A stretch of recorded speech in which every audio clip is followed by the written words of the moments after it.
Doctor Raju Manwani जी, श्री बांसदेव देवनानी जी, speaker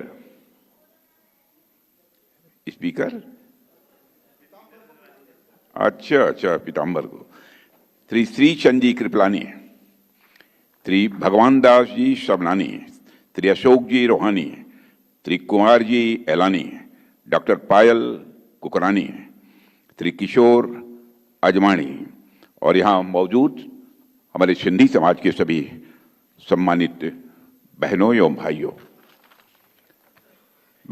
जिस समय मुझे आमंत्रित किया गया इस कार्यक्रम के लिए, तो मैं सच कहता हूं कि मुझे बेहद खुशी हुई है।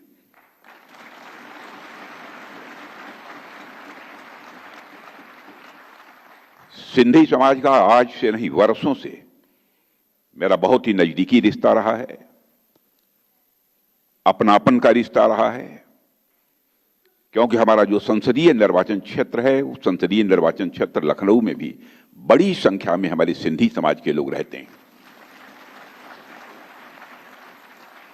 मैंने लखनऊ में देखा है कि जब भी कोई राष्ट्रीय स्तर का कोई कार्यक्रम हो, आयोजन हो अथवा कोई अभियान हो, बढ़ चढ़कर उसमें अपनी भागीदारी यदि कोई सुनिश्चित करता है तो हमारे सिंधी समाज के लोग करते हैं। आज मैं जब आप सबके बीच यहां पर खड़ा हूं, इस मंच पर आते ही मुझे याद आई श्रद्धेय संत आसुराराम जी महाराज की। हमारे लखनऊ में रहते थे, प्रायः मैं जाता था तो उनका दर्शन करता था, लेकिन विधि का विधान है, जो आया है उसे शरीर त्यागना ही है। अब वो हमारे बीच नहीं रहे, मैं आप सबके बीच अपनी तरफ से भी उन्हें श्रद्धांजलि अर्पित करता हूं। साथियों, आप सबके बीच इस कार्यक्रम में उपस्थित होकर सचमुच मुझे बेहद खुशी हो रही है। और आप सब जानते होंगे कि रामायण में एक श्लोक है, जिस श्लोक में राजा दशरथ जी कहते हैं, प्राचीना सिंधु सौवीरा सौराष्ट्र दक्षिणा पथा। इस श्लोक से साफ हो जाता है कि सिंधु प्रदेश राजा दशरथ के राज्य का हिस्सा था। और इस श्लोक से यह भी साफ हो जाता है कि सिंधु प्रदेश राजा दशरथ जी के राज्य का हिस्सा था और सिंध वह क्षेत्र भी है जहां वेद ज्ञान सबसे पहले आया है। ओम का उच्चार भी यहां सबसे पहले हुआ है। यही इसकी विशेषता है। भारत देश की सनातन संस्कृति में मैं जानता हूं कि हमारी सभ्यता की शुरुआत सप्त सिंधु के रूप में जानी जाती है, जहां मां गंगा को हमारी संस्कृति में सबसे पूज्य माना गया है। वही सिंधु नदी तो भारतीय अस्मिता की सबसे बड़ी प्रतीक मानी जाती है। और आप में से कई लोग इस बात को जानते होंगे कि दूसरे देशों में भारत की पहचान ही सिंधु नदी से की जाती है, जिसे रोमन लोगों ने इंडस रिवर कहा है। भारत के बारे में जिस पश्चिमी इतिहासकार ने लिखा है उसका नाम है मेगास्थनीज, और उसकी किताब का नाम है इंडिका। यानी भारत की कल्पना आप सिंधु नदी के बिना तो कर ही नहीं सकते। भारत के विभाजन के कारण मेरे साथियों, सिंधु नदी का एक बड़ा हिस्सा आज तो पाकिस्तान में चला गया है। पूरा सिंध प्रांत ही आज पाकिस्तान में है, मगर इसका अर्थ यह नहीं है कि सिंधु सिंध है और सिंधी समाज का महत्व हमारे लिए आज कम हो गया है। इसका यह मतलब नहीं है। हमारे लिए उनका महत्व आज भी उतना है जितना हजारों साल पहले था। और यही कारण है कि साल 2005 में सुप्रीम कोर्ट ने हमारे राष्ट्रगान से सिंध शब्द निकालने की याचिका को खारिज करते हुए कहा था कि सिंध शब्द केवल एक भौगोलिक स्थान से जोड़कर नहीं देखा जाना चाहिए, क्योंकि यह शब्द भारत और सिंधी समाज की सांस्कृतिक पहचान से पूरी तरह जुड़ा हुआ है। आज भी हम लोग बड़े गर्व से गाते हैं पंजाब, सिंध, गुजरात, मराठा, और आगे भी गाते रहेंगे, सदैव गाते रहेंगे। जब तक हमारा अस्तित्व है तब तक हम गाते रहेंगे। और साथियों, आज हम जब सिंधी समाज की बात करते हैं तो हम केवल एक समुदाय की बात नहीं करते हैं, बल्कि एक ऐसी विरासत की बात करते हैं जो सनातन का अटूट हिस्सा है, जिसकी जड़ें भगवान राम से जुड़ी हुई हैं, जिसने हमारी संस्कृति और सभ्यता को समृद्ध करने में अपना बहुत बड़ा योगदान किया है। ऐसी विरासत को मैं हृदय से प्रणाम करता हूं। देवियों और सज्जनों, आज सिंधी समाज भारत और विश्व भर में अपनी मेहनत और प्रतिभा के लिए जाना जाता है। सिंधी समाज ने अपनी मेहनत से, अपनी प्रतिभा से भारत में ही नहीं बल्कि विश्व में एक अपनी पहचान बनाई है। और सिंधी समाज ने अपनी अनूठी पहचान को बराबर बनाए रखा है। यह सिंधी समाज की सबसे बड़ी विशेषता है। चाहे वह सिंधी भाषा की मिठास हो, या संत काव्य हो, या फिर सिंधी कला की जीवंतता हो, यह हमारी साझा परंपराओं को दर्शाते हैं। और साथियों, विभाजन के कठिन दौर में जब सिंधी समाज को अपनी जन्मभूमि छोड़नी पड़ी थी, पलायन करना पड़ा था, मैं मानता हूं तब भी आपने हिम्मत नहीं हारी थी। यह आपकी विशेषता है।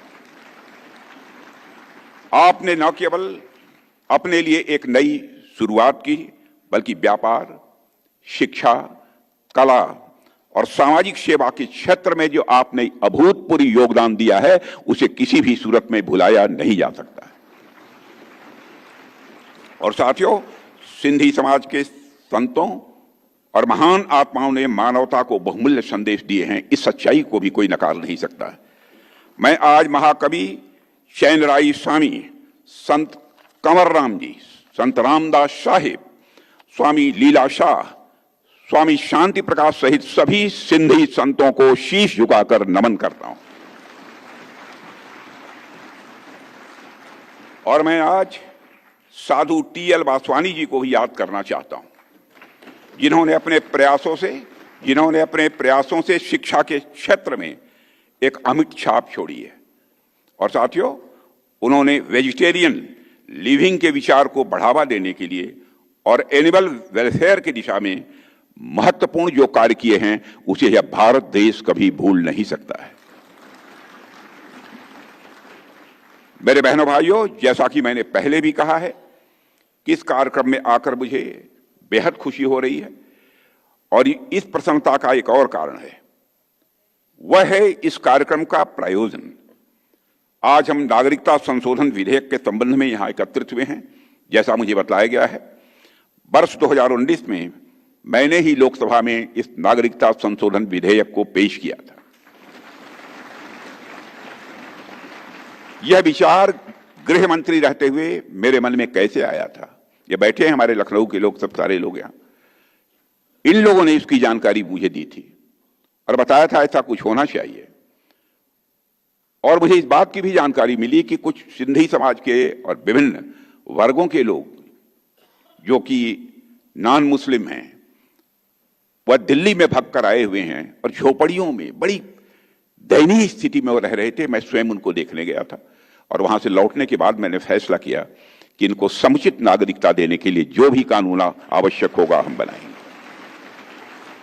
प्रधानमंत्री मोदी जी से मैंने बात की, मैंने कहा मैं इस दिशा में अब आगे बढ़ रहा हूं। बिल तैयार हुआ, लोकसभा मैंने पेश किया, लोकसभा में पारित भी हुआ। लेकिन वह 2019 का अंतिम दौर था, कुछ ही महीने शेष बचे थे, राज्यसभा में बहुमत नहीं था। मैंने कई विपक्ष के लोगों से भी बात की, लेकिन लोगों ने समर्थन देने से इनकार कर दिया। तो मैंने कहा चलिए, इस साल नहीं होगा तो अगले साल तो पास होकर ही रहेगा। और फिर जब गृह मंत्री अमित जी बने, तब मैंने उनसे कहा और उन्होंने फिर उस काम को आगे बढ़ाया। देवियों, सज्जनों, यह बात ध्यान देने वाली है कि हमारी सरकार ने कई पड़ोसी देशों में धार्मिक उत्पीड़न से बचने के लिए वर्ष 2024 तक भारत आए अल्पसंख्यक समुदायों के सदस्यों को बिना पासपोर्ट के भारत में रहने की अनुमति दी है। आज मैं कह सकता हूं कि हमारे पड़ोसी देशों के इन भाइयों और बहनों का सम्मान से ही जीने का अधिकार भारत में मिल रहा है और इस अधिकार को दुनिया की कोई ताकत छीन नहीं सकती है।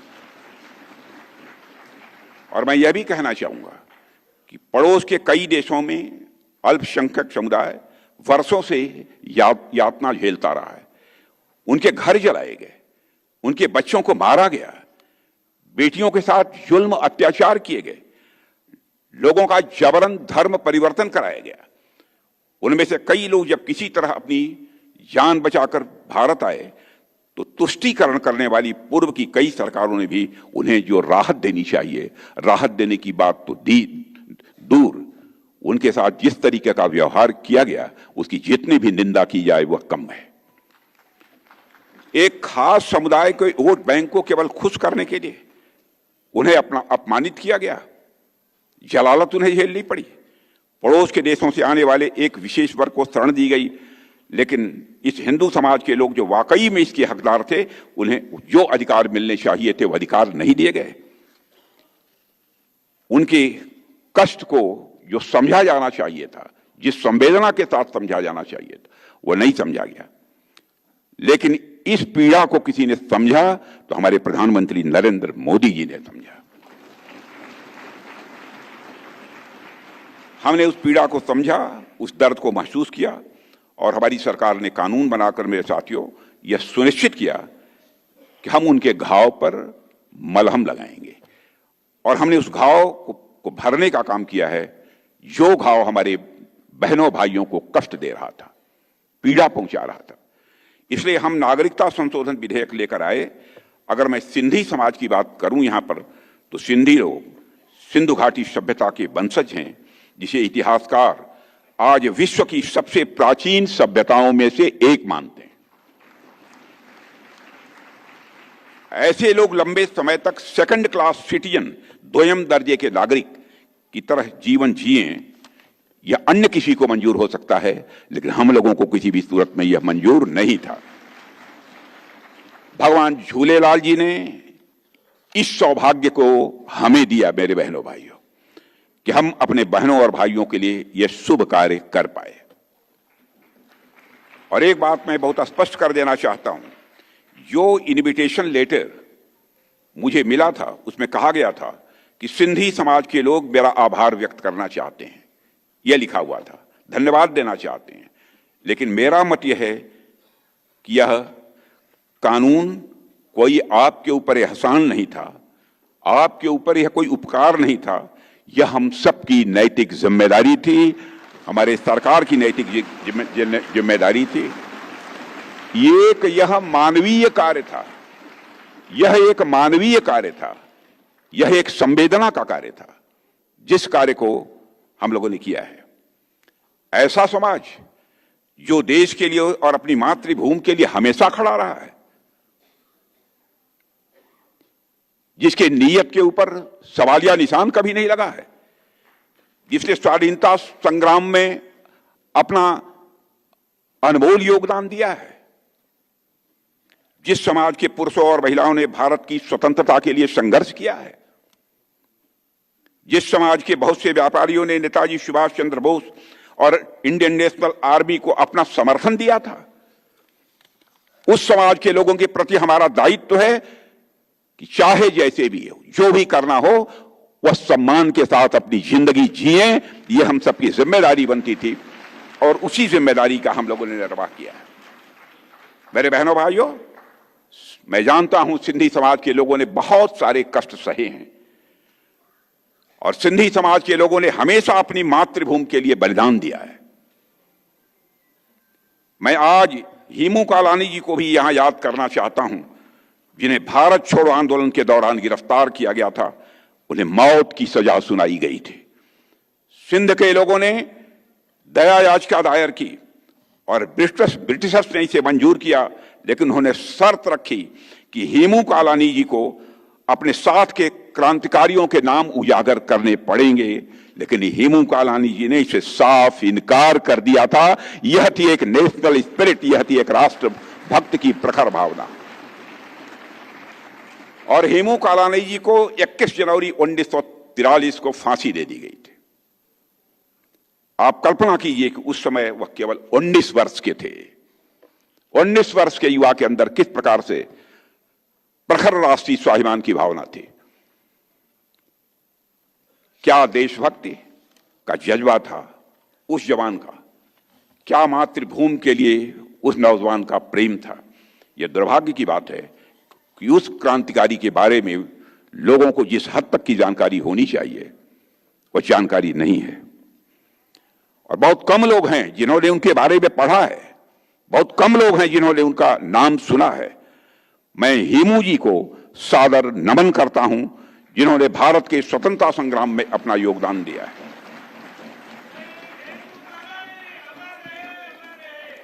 साथियों, वर्ष 1947 में जब भारत स्वतंत्रता का उत्सव मना रहा था, तब विभाजन की त्रासदी की वजह से बहुत बड़ी जनहानि हुई थी और लाखों लोगों को अपने घरों से विस्थापित होना पड़ा था। इस कारण सिंधी समाज को भी बहुत कुछ खोना पड़ा है। साथ ही उन्हें एक छल का भी शिकार होना पड़ा। वह छल किया उस समय की सरकार ने। पार्टीशन के समय कांग्रेस ने सिंध के लोगों को भारत आने के लिए मना किया। पार्टीशन के समय सिंध के लोगों को आने के लिए उन्होंने मना किया, जबकि उन लोगों को पता था कि सिंध में हिंदू माइनॉरिटीज को कितना खतरा था।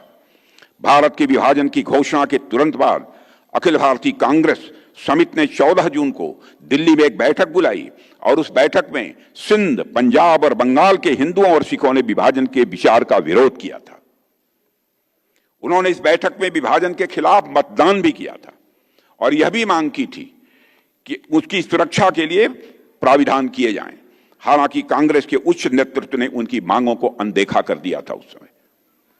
ऐसे समय में राष्ट्रीय स्वयंसेवक संघ ने सिंधी समाज की बेहद मदद की थी। मैं समझता हूं कि सिंधी समाज उसे नहीं भुला सकता है। संघ ने हिंदू समाज के लोगों को सेल्फ डिफेंस ट्रेनिंग भी दी थी और 1943 से लेकर 1947 तक संघ के तत्कालीन सरसंघ चालक श्री गोलवलकर जी ने कई बार सिंध का दौरा भी किया था। वे सिंध के सभी प्रमुख शहरों में गए थे और वहां के प्रमुख हिंदू और सिंधी नेताओं, व्यापारियों, वकीलों और शिक्षाविदों से मिले। और जब अगस्त 1947 के प्रारंभ में उन्होंने कराची का दौरा किया तो लाखों की संख्या में सिंधी हिंदुओं ने उनका स्वागत किया था। इस दौरान संघ से सिंधी जुड़ाव स्वाभाविक रूप से बढ़ा था। और साथियों, भारतीय जनता पार्टी हमेशा से सिंधी समाज के लोगों और उनकी संस्कृति के पक्ष में खड़ी रही है और भविष्य में सदैव खड़ी रहेगी। और बहुत कम लोगों को यह बात याद है कि सिंधी भाषा को 8वीं अनुसूची में शामिल करने के लिए श्रद्धेय अटल बिहारी वाजपेयी ने बहुत ही प्रयास किए थे। और वर्ष 1957 में जब अटल बिहारी वाजपेयी पहली बार लोकसभा के सदस्य चुने गए थे तो उन्होंने एक गैर सरकारी विधेयक भी संसद में पेश किया था, जिसमें उन्होंने सिंधी भाषा को संविधान की 8वीं अनुसूची में शामिल करने की मांग की थी। लेकिन श्रद्धेय अटल बिहारी वाजपेयी जी के द्वारा पेश किया गया यह बिल संसद में विरोध के कारण पारित नहीं हो पाया था। वर्ष 1967 में जब लोकसभा में सिंधी भाषा को 8वीं अनुसूची में शामिल करने के लिए बिल आया तो श्रद्धेय अटल जी ने इसका समर्थन करते हुए कहा था, मैं उनका कोट आपके सबके सामने रखना चाहता हूं, जो अटल बिहारी वाजपेयी जी ने कहा था, सिंधी में भारत की आत्मा बोलती है, सिंधी में भारत की आत्मा बोलती है। सिंधी का रक्षण और विकास हमारे देश के सांस्कृतिक विकास का ही एक अंग है। मैं हिंदी भाषी हूं, लेकिन सिंधी मेरी मौसी है और मैं सिंधी का उतना ही आदर करता हूं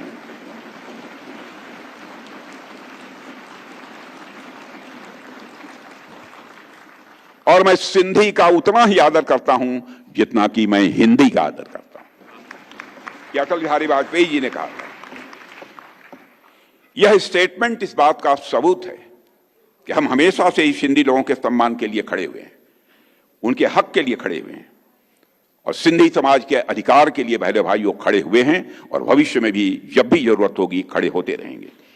और हाल ही में महाराष्ट्र की एनडीए सरकार ने सिंधी विस्थापितों को उनकी जमीन का मालिकाना हक दिलाने के लिहाज से एक विशेष अभय योजना 2025 लागू की है और यह योजना सिंधी समुदाय के लिए सम्मान और सुरक्षा की प्रतीक है, जिससे 3 पीढ़ियों को न्याय मिल रहा है इस पहल के कारण।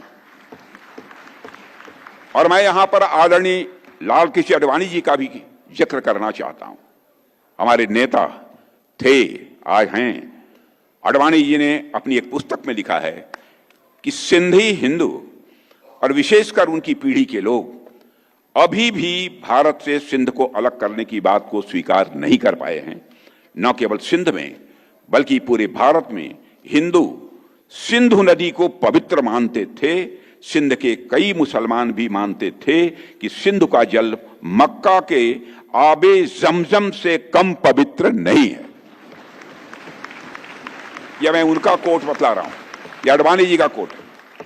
आज सिंध की भूमि, मेरे बहनों भाइयों, यह भारत का हिस्सा भले ही न हो, लेकिन सभ्यतागत रूप से सिंध हमेशा भारत का हिस्सा रहेगा। और जहां तक जमीन की बात है तो बॉर्डर्स तो बदल सकते हैं, क्या पता कल को सिंध भारत में फिर से वापस आ जाए।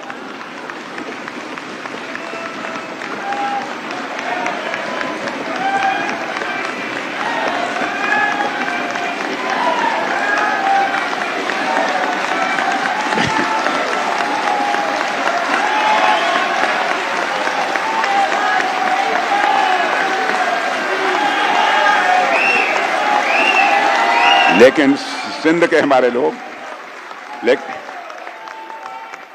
लेकिन सिंध के हमारे लोग जिन्होंने सिंधु नदी को पवित्र माना है, हमेशा हमारे वो अपने रहेंगे, वो चाहे कहीं भी हों, हमेशा अपने रहेंगे। मेरे बहनों भाइयों, अगर हम इतिहास को देखें तो पाते हैं कि सिंधी लोगों ने भारत की अर्थव्यवस्था में बहुत बड़ा योगदान किया है। अभी लालवानी जी कह रहे थे ना, कौन नहीं जानता इस सच्चाई को।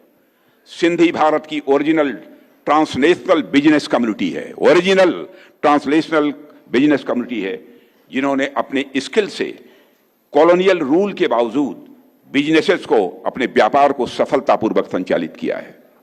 अंग्रेजों की हुकूमत होने के बावजूद मॉडर्न बैंकिंग मेथड्स जैसे बिल डिस्काउंटिंग और साथ ही साथ प्रामिजरी नोट्स की उत्पत्ति सिंधु व्यापारियों द्वारा शुरू की गई हुंडी और पर्ची प्रणालियों से जो शुरू हुई है। पार्टीशन के बाद सिंधी समाज ने भारत में जीरो से शुरुआत की है। मेरे बहन भाइयों, सभी जानते हैं, जीरो से आप लोगों ने शुरुआत की है, लेकिन उन्होंने सफलता के नए आयाम गढ़े हैं। और आज भारत सहित दुनिया के देशों में सिंधी समाज के लोग समाज निर्माण के कार्यों में अपना बहुत बड़ा योगदान कर रहे हैं। ऐसा शायद ही कोई क्षेत्र हो जहां अपनी सरनेम का कोई व्यक्ति नेतृत्व करता न मिल जाए।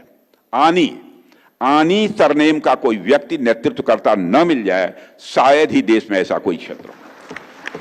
चाहे शिक्षा हो, चाहे वह शिक्षा का क्षेत्र हो या रियल एस्टेट, चाहे कला के क्षेत्र हो या कानून और राजनीतिक जैसे क्षेत्र, चाहे टेक्सटाइल की बात हो या ट्रेड इंडस्ट्री की हो, आज सिंधी समाज के लोगों के योगदान के बिना किसी भी क्षेत्र की कल्पना की ही नहीं जा सकती है। मेरे बहनों भाइयों, मैं आज KR मलकानी जी को भी याद करना चाहता हूं, जो ऑर्गेनाइजर के पहले और सबसे लंबे समय तक अपनी सेवा देने वाले मुख्य संपादक थे। मलकानी जी ने भारत में फ्रीडम ऑफ स्पीचेज के लिए बहुत बड़ा संघर्ष किया है। जब पंडित जवाहरलाल नेहरू ने first amendment act locker freedom of speech को कुचला, तब मलकानी जी ने इसका मुखरता से विरोध किया था। वह मलकानी जी भी सिंधी थे। और बाद में जब इंदिरा जी ने आपातकाल घोषित किया था, तब मलकानी जी गिरफ्तार होने वाले पहले व्यक्ति भी माने जाते हैं। वह वही सिंधी थे। महान स्वतंत्रता सेनानी आचार्य जेबी कृपलानी जी भी सिंधी समाज से आते थे। जेबी कृपलानी जी भी सिंधी महासमाज से आते थे। उन्होंने भी फर्स्ट अमेंडमेंट एक्ट का जमकर विरोध किया था। यानी यह भी कहा जा सकता है कि सिंधी समाज की संविधान की रक्षा करने में बहुत ही महत्वपूर्ण आपकी भूमिका रही है। संविधान की रक्षा करने में, देश के निर्माण में भी आपकी बहुत ही महत्वपूर्ण भूमिका रही है। मेरे बहनों भाइयों, मैं आज प्रोफेसर राम पंजवानी जी को भी याद करना चाहता हूं, जिन्हें सिंधी कम्युनिटी का कल्चरल एम्बेसडर, सांस्कृतिक दूत माना जाता है। वे न सिर्फ एक महान लेखक बल्कि सिंधी साहित्य एवं संस्कृत के सच्चे उपासक थे।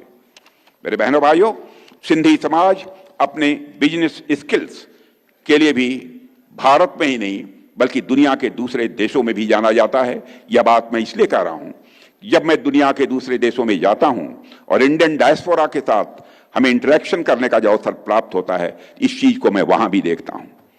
व्यापार के बिना अर्थव्यवस्था किसी भी सूरत में विकसित नहीं हो सकती है और हमारी सरकार ने व्यापार और व्यापारियों के जीवन को सुगम बनाने के लिए कई महत्वपूर्ण काम किए हैं। जन विश्वास के पहले संस्करण में लगभग 200 छोटे अपराधियों को अपराध की श्रेणी से बाहर कर दिया गया था और दूसरे संस्करण में 300 से ज्यादा छोटे अपराधों को अपराध की श्रेणी से बाहर कर दिया गया है। हमारी सरकार ने किया है। आज भारत में ट्रेडर्स और व्यापारियों को भी एक नया आत्मविश्वास मिला है। यह मैं विश्वास के साथ कह सकता हूं।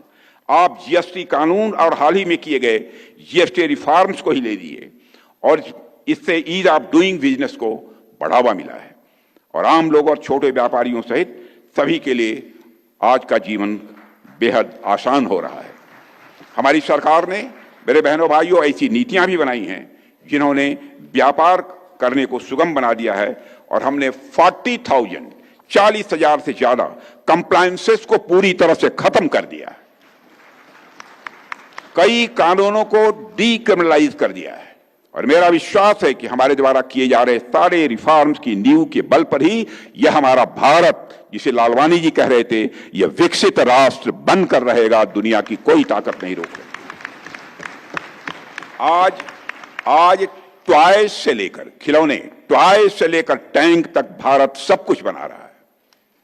भारत बना ही नहीं रहा है यह टैंक, बल्कि भारत दुनिया के देशों को एक्सपोर्ट भी कर रहा है। भारत मेरे साथियों आत्मनिर्भर बन रहा है। दुनिया का मैन्युफैक्चरिंग हब बनने की दिशा में भारत तेजी के साथ आगे बढ़ रहा है और वह दिन दूर नहीं जब हमारा भारत यह विकसित राष्ट्र बनेगा और हमारा संकल्प भी और विश्वास भी है, यह मैं कह सकता हूं। अंतर्राष्ट्रीय जगत में आज भारत की प्रतिष्ठा बढ़ी है। पहले अंतर्राष्ट्रीय मंचों पर भारत कुछ बोलता था तो भारत की बातों को जिस गंभीरतापूर्वक लिया जाना चाहिए नहीं लिया जाता था, लेकिन आज अंतर्राष्ट्रीय मंचों पर भारत कुछ बोलता है, सारी दुनिया कान खोलकर सुनती है भारत बोल क्या रहा है। यह भारत की हैसियत बनी है। इकोनॉमी की साइज के मामले में जो हमारा भारत 2014 में दुनिया के देशों में 11वें स्थान पर खड़ा था, आज हमारा भारत जंप लेकर इकोनॉमी की साइज के मामले में दुनिया के देशों में 4थे स्थान पर आकर खड़ा हो गया है। अंतर्राष्ट्रीय मानी जानी फाइनेंशियल फर्म्स मॉर्गन स्टैनले ने कहा है कि भारत जितनी तेजी से प्रगति कर रहा है वह दिन दूर नहीं है, साल 1.5 साल के अंदर ही भारत इकोनॉमी यानी अर्थव्यवस्था की साइज के मामले में दुनिया के देशों में टॉप 3 देशों में आकर खड़ा हो जाएगा। मेरे बहनों भाइयों, हमारे प्रधानमंत्री ने स्वदेशी का आह्वान किया है। मुझे पूरा विश्वास है कि हमारा सिंधी समाज स्वदेशी अपनाने के संकल्प में अपना और अधिक योगदान देगा और विकसित भारत बनाने के संकल्प में वह पूरी तरह से भागीदार बनेगा। मैं आप सभी से आह्वान करता हूं, विकास भी और विकास के साथ साथ विरासत भी के मंत्र को अपनाकर भारत के आर्थिक और सांस्कृतिक उदय में आप अपना अधिक से अधिक योगदान दें और इसके लिए यह भी आवश्यक है कि हमारी नई पीढ़ी को सिंधी भाषा, संस्कृति, यह सब और मूल्यों से आप उन्हें जोड़ें। नई पीढ़ी को इन सब सारे सिंधी भाषा, संस्कृति और मूल्यों से अलग न होने पाए, यह कोई चिंता किसी को करनी है तो आपको करनी है। ताकि वह अपने गौरवशाली इतिहास से जुड़े रहें, अपने गौरवशाली इतिहास को वह जान सकें, ताकि वो उनके अंदर किसी भी प्रकार की एक इन्फीरियरिटी कॉम्प्लेक्स या हीन भावना न पैदा होने पाए और पूरी